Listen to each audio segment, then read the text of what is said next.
Des préparatifs pour le déjeuner, puis un repas partagé. Dans ce centre d'aide aux personnes en difficulté, le quotidien suit son cours, mais la vie des réfugiés qui y résident, comme Olena, pourrait bientôt basculer.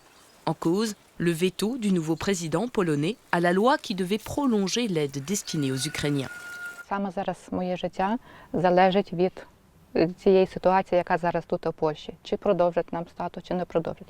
Саме від медичного забезпечення. Я беру ліки від хвороби моєї, бо маю меланому шкіри, маю протез ноги. Gravement malade, Olena ne peut pas travailler. Or, le président polonais, conservateur, voudrait n'autoriser l'accès aux aides médicales et sociales qu'aux réfugiés ukrainiens ayant un emploi. Pour Lyudmila aussi, l'avenir est incertain.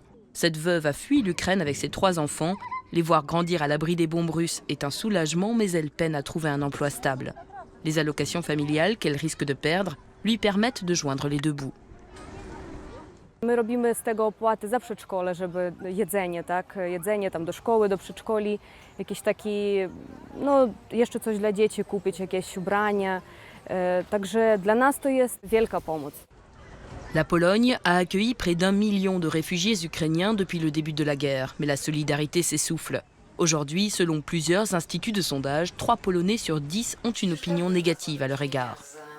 L'histoire compliquée de ces 2 pays voisins n'est qu'une des raisons de cette méfiance, d'après cette politologue. Nastroje prawicowe są bardzo silne w Polsce. Prawica jest bardzo mocna i medialnie, i informacyjnie. Ma ogromną popularność z kolei wśród młodych mężczyzn, wśród chociażby młodych rolników, którzy w tym konflikcie rolniczym pomiędzy Polską a Ukrainą na tym stracili. Pourtant, la plupart des Ukrainiens présents en Pologne ont un emploi. L'an dernier, leur activité représentait près de 3% du PIB polonais. Bogdana Hammer, réfugiée venue de Kharkiv, dirige ce centre de loisirs. Płacimy podatki, mamy już 7 pracowników w naszym centrum rozrywki. Mamy nawet 2 Polaków zatrudnionych.